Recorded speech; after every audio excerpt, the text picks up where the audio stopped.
what is your assessment on how the Sri Lankan government conducted itself? I would say it was brutal, particularly in terms of civilians. I've covered a lot of conflicts, and armies fight, soldiers die. Both the Sri Lankan army and the Tamil Tigers were military forces.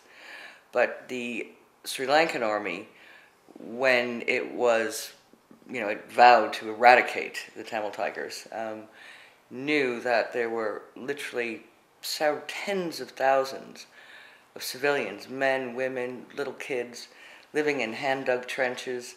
They were systematically bombed with absolutely no regard to their lives. Brutally, every day. Hospitals were bombed. The UN hospital was hit.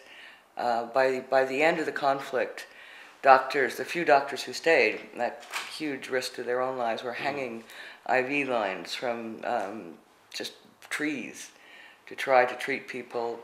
They had run out of medicine, and yet the bombing of civilians continued, and the Sri Lankan government lied about it and lied about it and lied about it and said there were no bombs, there was no shelling.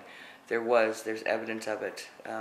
No responsibility or care for their civilians. And there is evidence that young men, particularly, and some young women, are being taken out of the camps, suspected of being Tamil Tigers.